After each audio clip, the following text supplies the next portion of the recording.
Welcome back muli mga kaibigan sa bagong muling mga balita na ating mapapakinggan at mapapanood dito sa channel ng Bayan, ang Bayang Pinas. Dito, ating matutunghayan ang mga bagay na nangyayari sa ating bansa, partikular na umano sa loob na mismo ng gobyerno at lalong-lalo na dito sa kasalukuyang administrasyon. Ngunit bago ang lahat, kung bago ka pa lamang sa ating channel ay siguraduhin mong ikaw ay mag-subscribe, pindutin ang notification bell at syempre piliin na rin ang all upang lagi kang maging updated sa mga balitang bago, totoo at walang bias. Syempre mga kaibigan at kung mga ating mga solid viewers naman dyan ay maraming salamat naman po sa inyong walang sawang pagsuporta. At huwag din pong kalimutang magpakita ng suporta sa ating channel sa pamamagitan ng pag-like at pag-share sa ating mga videos. At syempre mga kaibigan, kung meron ka naman pong hinaing at opinyon, ang ating comment section ay bukas para sa inyong mga opinyon at mga hinaing at kung ano po ang nais nyong sabihin sa ating mga gobyerno upang mabasa na ito. Heto na nga mga kaibigan, atin nang panoorin at pakinggan ang balitang ito.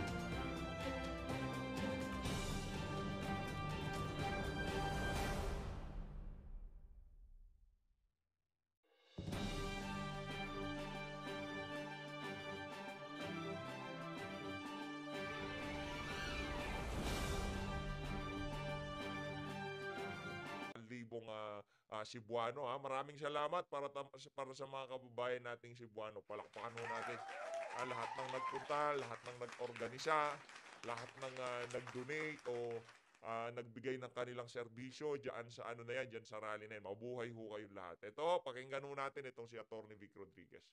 Rodriguez, number 56, ang tumugon sa hamon na pamunuan, ang tunay, tapat, at maisog na oposisyon.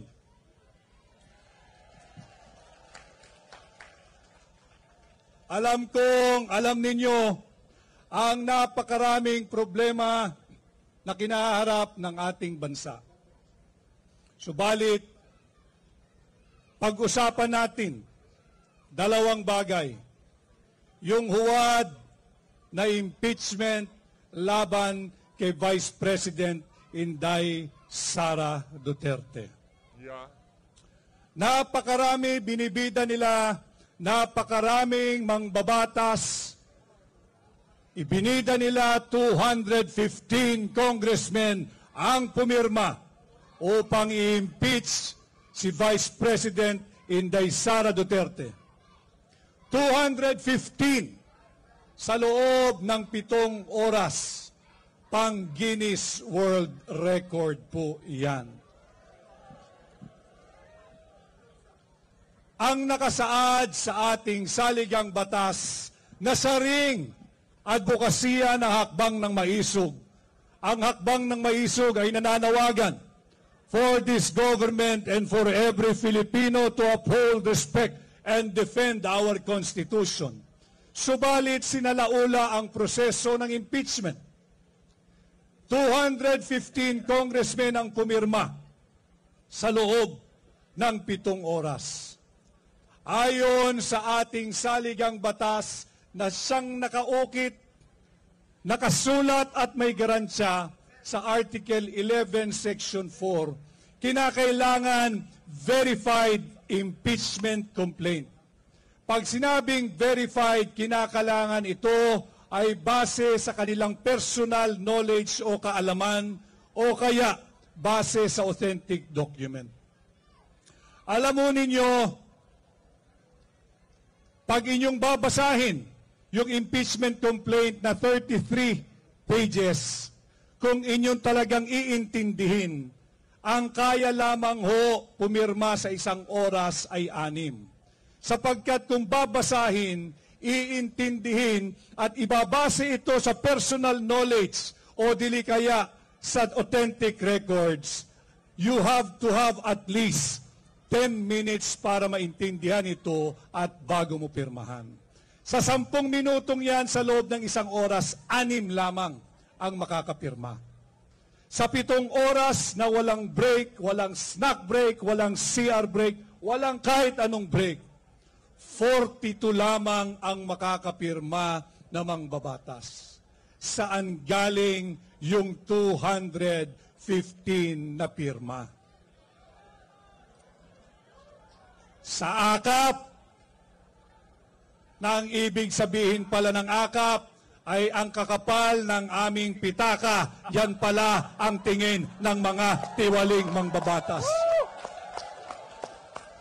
Habang kayo'y binibigyan ng 2,000, 3,000, higit marami ang inuuwi nila. Kanya pala ang akap ay ang kakapal ng aming pitaka. You know, mga kababayan, di na ho sila nag-iisip ng proyekto ngayon. Rektang akap na lang ho ang kanilang pagnanakaw. Pagnanakaw nitong mga walang yang politiko na to, yung mga nakapaligid kay Tambaluslos. Yan ang ginagawa nila ngayong mga panahon na to.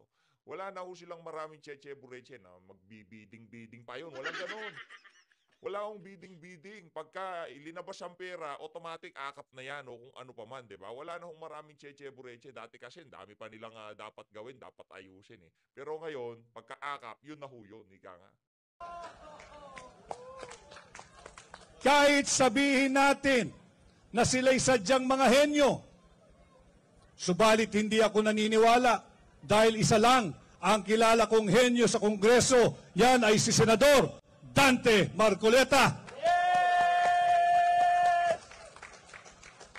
Grabe, ano na ho talaga. Ito na ho talaga. Ito ang kinatatakutan nila eh. Sa totoo lang, yung mga kalaban natin, yung mga nasa timbangag. Kung tayo, Team Suka, okay lang maging Team Suka, wag na maging timbangag. Ano yung talagang magkaroon ng iisang tinig, ha? Itong mga kandidato ni Tatay Digong, yung tipong nagpapalakasan sila sa bawat talumpating daluhan nila, talagang kinakampanya nila yung mga kasama nila. Naku, pag kahit ito nanalo, sabihin ko sa inyo mga kababayan, sabihin ko sa inyo, lahat ng pumirma, kung galito kayo sa mga pumirma dyan sa impeachment ni VP Sara, alam nyo ho kung paano nyo ho sila magagantihan. Gusto nyong gantihan. Gusto nyong balikan yung mga congressman yung pumirma dyan sa impeachment na yan. Iboto nyo ho ang kandidato ni Tatay Digong. Napakalaki sampal sa pagmumukha ng mga congressman nyo na yan. Na hindi man lamang ho kayo kinonsulta sa pagpirma nila dyan sa impeachment na yan. Kung gusto nyo silang balikan, kung gusto nyo silang beltahan, simple lang ho, ikampanya nyo ho at iboto yung mga kandidato ni dating Pangulong Rodrigo Duterte. Kahit po tig-5 minuto kada kongresista, sa loob ng 1 oras, 12 lamang ang maaaring pumirma.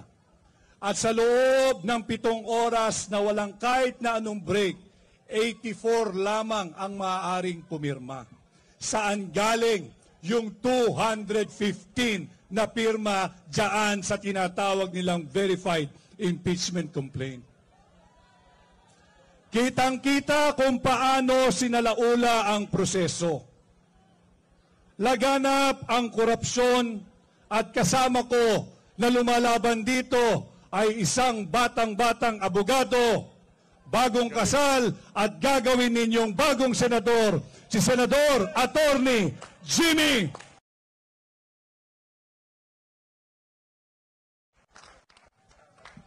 Mga kababayan, suportahan din ho natin ito si Atty. Jimmy Bondoc, no? Kasi talagang ano ho yan,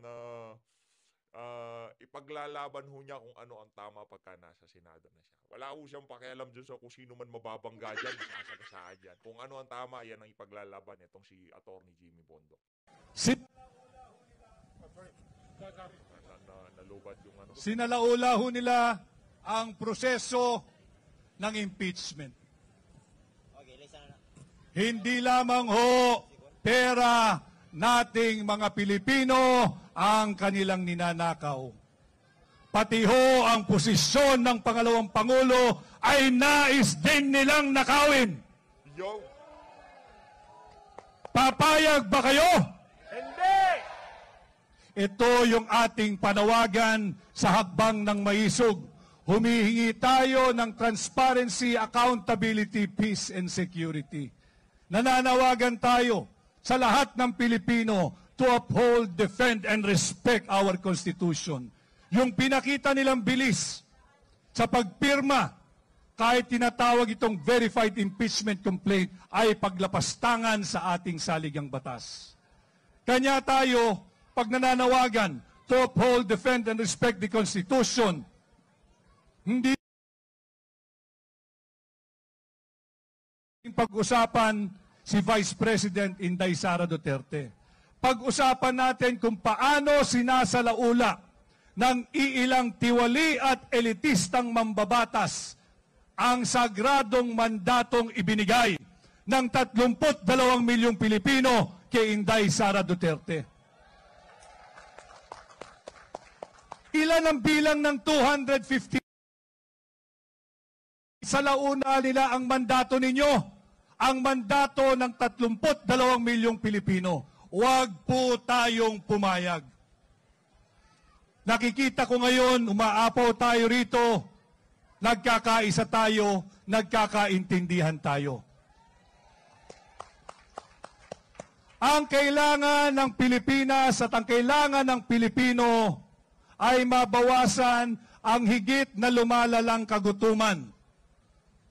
Ang kinakailangan ng Pilipino ay trabaho, hindi akap. Correct. Ang kailangan ng Pilipino ay respetuhin ang kanilang dangal at dignidad, hindi ayiks. Ang kinakailangan ng Pilipino ay tunay na pagbabago, hindi ang patuloy na ginagawa tayong mga timawa at lagi na lamang gusto naglilimos sa mga tiwaling mambabatas. Kanya bilang aplikante ninyong senador, aking pinamumunuan ang war on corruption o gera laban sa korupsyon.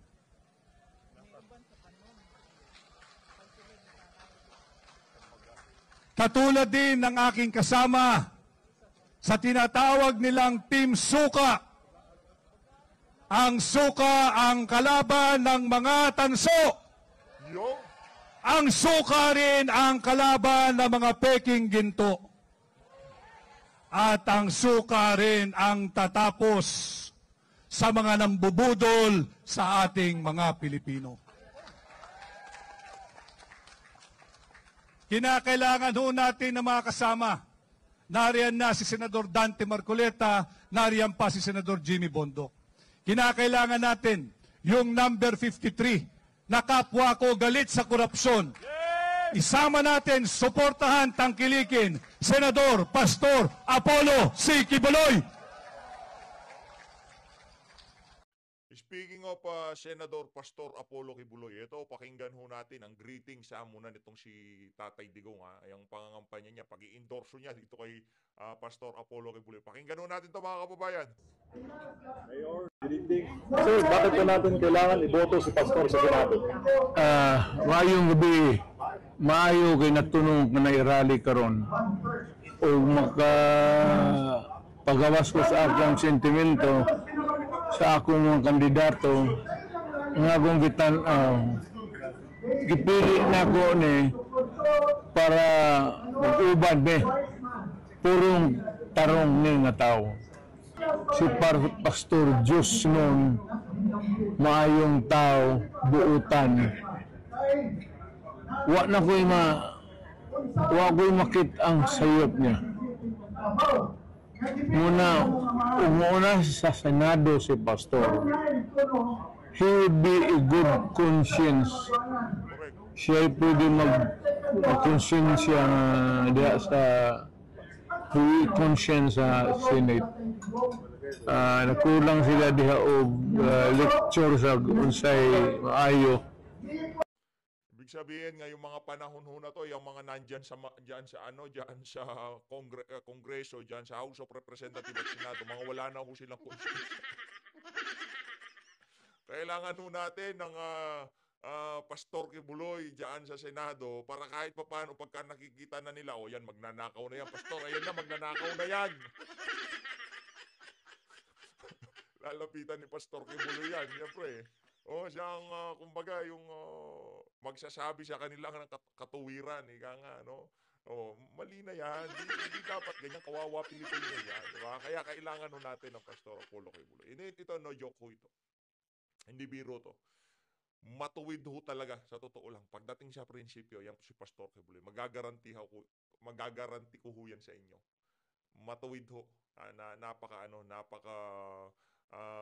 hindi ho makukurap ikang. Hindi ho siya mabibili ng pera. Baka tanungin pa niya yung mga nagbibigay ng pera. Magkano ba kailangan?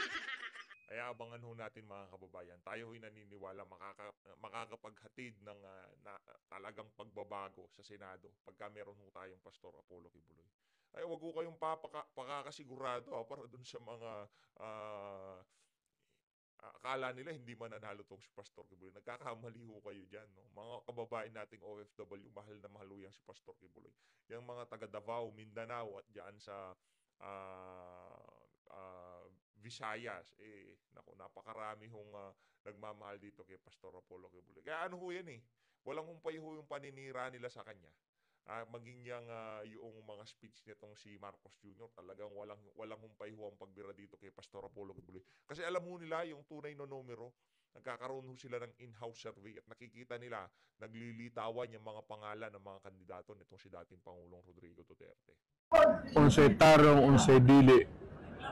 Si Pastor, akong gitanaw na mo'y magda sa kapag-uwan diya sa Senado para sa Diyos. So, Pastor, I wish you luck. Kung gihawag na kong mga tao na butuhin ninyo si Pastor. Kaya dili gino magmahay. Hindi ho talaga tayo magsisisi. Galing na ho kay dating Pangulong Rodrigo Duterte. Nung tumakbo si Bangag, kinontra ho ni Tatay Digong dahil yung mama na yan. Kahit ano pang sabihin niya, alam ho niya yung karakasika nga. Tayo, naniwala tayo kay Bibi Sara. Si Bibi Sara,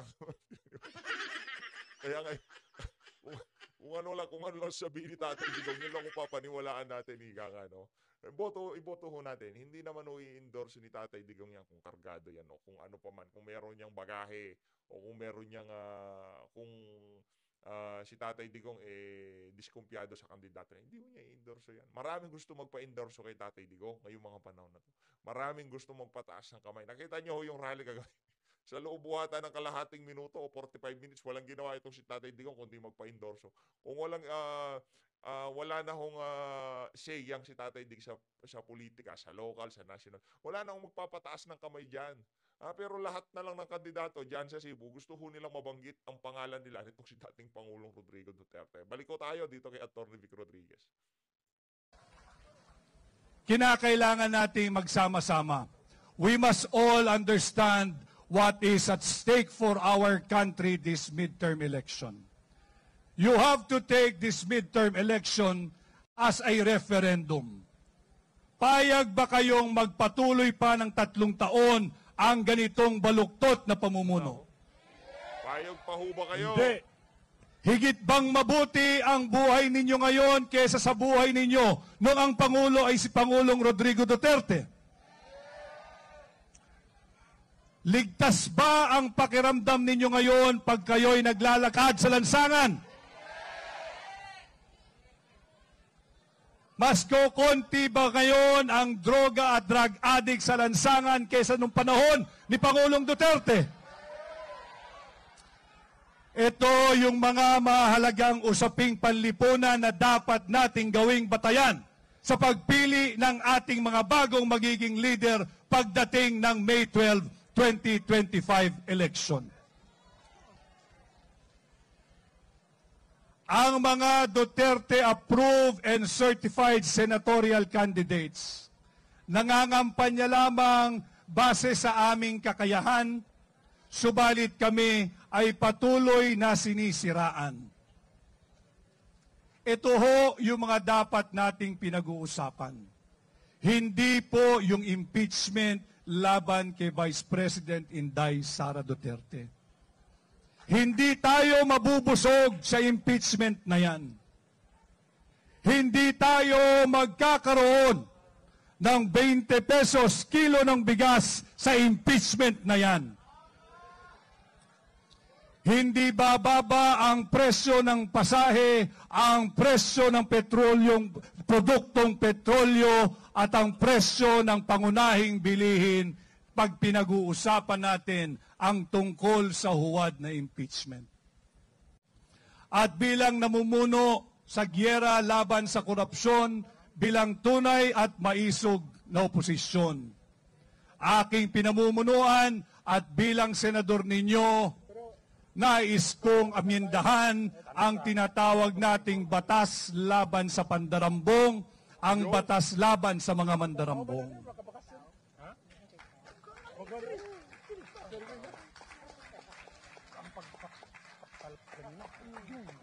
Sa kasalukuyan, bago ka makasuhan ng plunder, kinakailangan ang ninakaw mo na ay hindi bababa sa 50 milyong piso. Isang malaking kalokohan. Kaya bilang senador ninyo, aamyendahan natin yung plunder law, ibababa natin ang threshold mula 50 million to 1 million pesos na lamang. Tuldukan na natin ang naging kultura na ng korupsyon sa pagsisilbi sa bansa. At pag nagawa ko po yan bilang senador ninyo, kasama si Pastor Senador Apollo Kibuloy, ating ipapanukala ang pagbabalik ng death penalty sa lahat ng mahatulan ng kasong pandarambong. Nako, pagka nangyari ho yan, papalakpak ang sambayan ng Pilipino. Dahil sa kahaba-haba ng panahon, yan ho talagang problema natin. Kahit ilang eleksyon, ilang mga politiko ang laging nagsasabi na pagka naupo ako, matatapos ang korupsyon.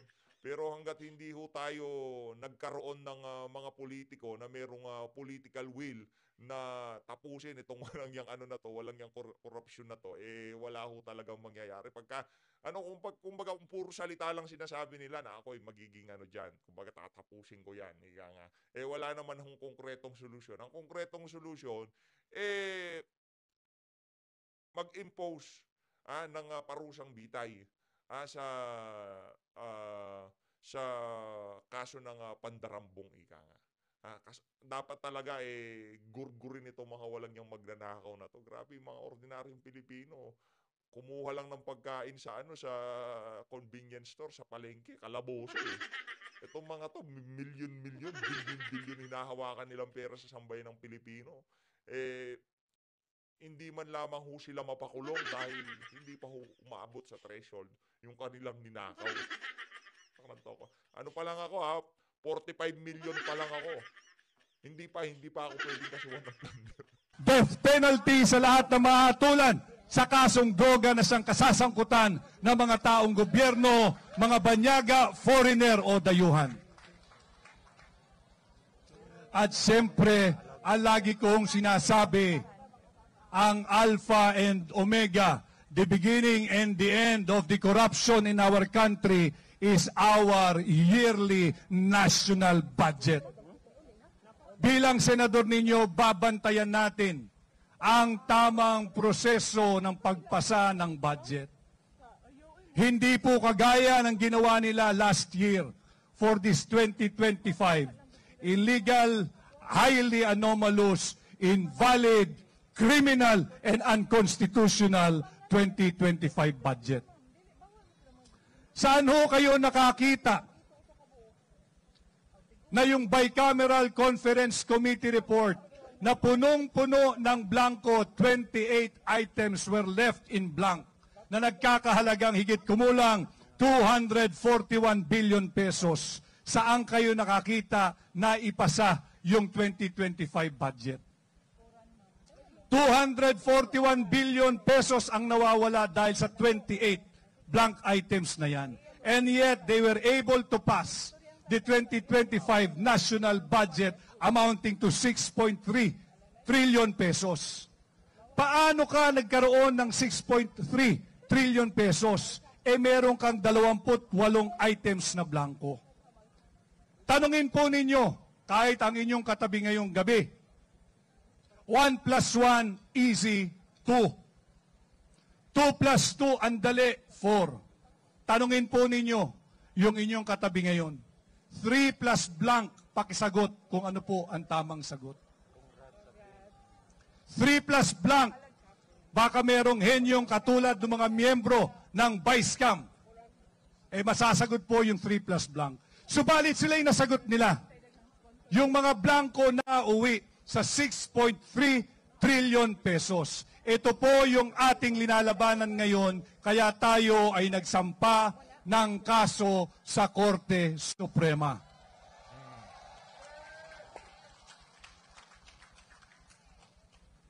Nalalaman po pa kahit na ng konseho ng tinatawag nating Sangguniang Kabataan.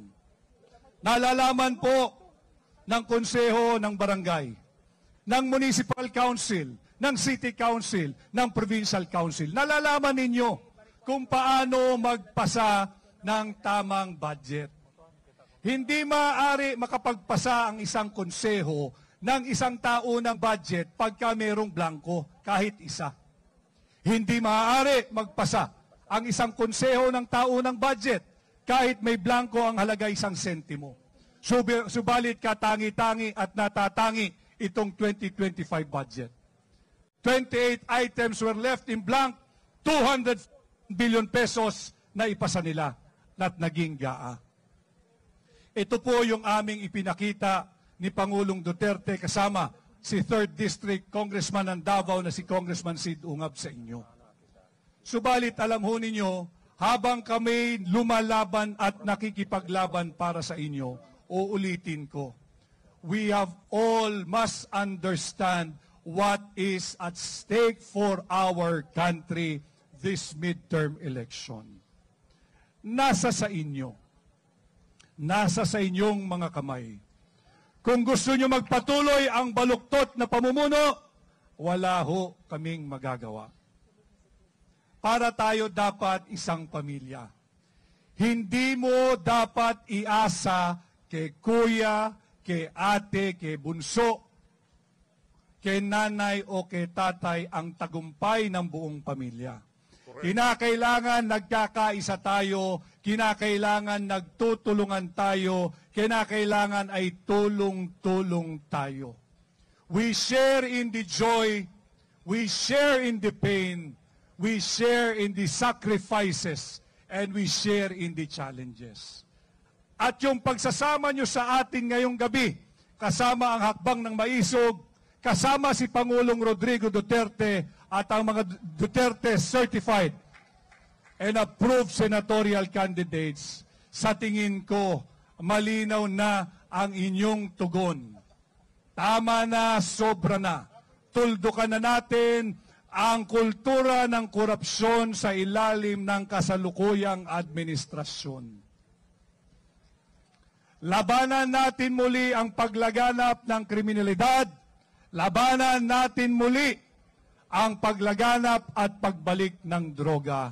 At higit sa lahat, labanan natin ang higit na pagiging talamak ng korupsyon. At bilang panghuli, ang dami kong nakikitang kabataan. Ito ay para sa inyo. Bakit tayo nagsampa ng kaso laban sa 2025 budget? Alam mo ninyo, malinaw din na nakasaad sa ating saligang batas. Article 14, Section 5 of our Constitution. Dapat ang pinakamalaking budget allocation ay napupunta sa education sector. Ito'y dapat ninyong malaman. Itong 2025 budget, binawasan ng 31 billion pesos ng Marcos administration ang education sector budget. Ito ay sa kabila ng EDCOM 2 report o yung tinatawag nating Second Congressional Commission on Education. Ayon sa EDCOM 2 report, 25% ng ating mga kabataan na may edad 3 hanggang 5 taong gulang ay malnourished, ay gutom, ay undernourished. 25% of them, of our young people, aged 3 to 5, gutom. Ayon din sa EDCOM 2 report, halos lahat ng mga estudyante sa public school system na nasa grade 4 ay hindi dapat nasa grade 4 sapagkat ang kanilang competence, knowledge, and understanding and comprehension ay pang grade 1 lamang. Ano ang ginawa ng Marcos administration? Binawasan ng 31 billion pesos ang education sector.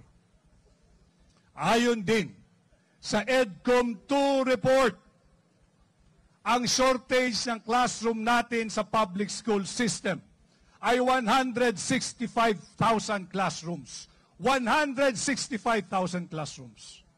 And yet, last year, para ipakita ko sa inyo na hindi nila interes na mabigyan ng mabuting kinabukasan ng ating mga kabataan, sa kabila ng 165,000 classroom shortage, ang naipagawa lamang ng kasalukuyang administrasyon sa buong taon ng 2024 ay 847 classrooms.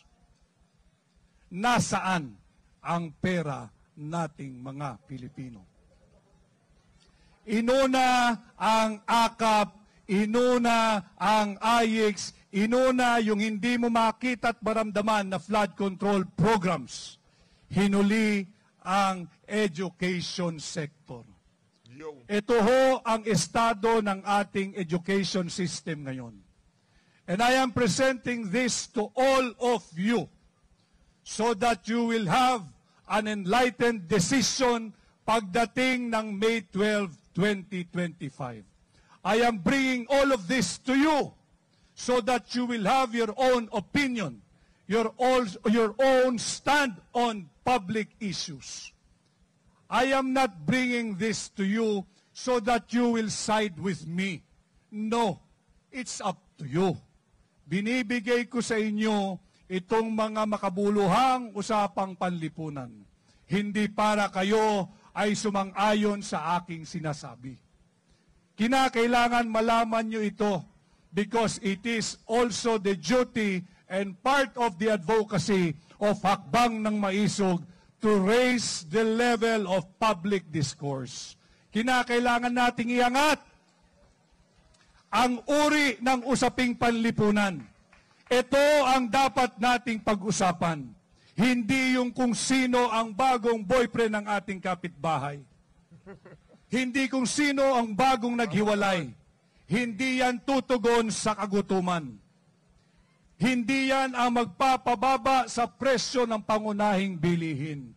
Hindi yan ang titigil sa paglaganap muli ng droga at hindi yan ang magbibigay ng kapayapaan at seguridad sa ating mga lansangan.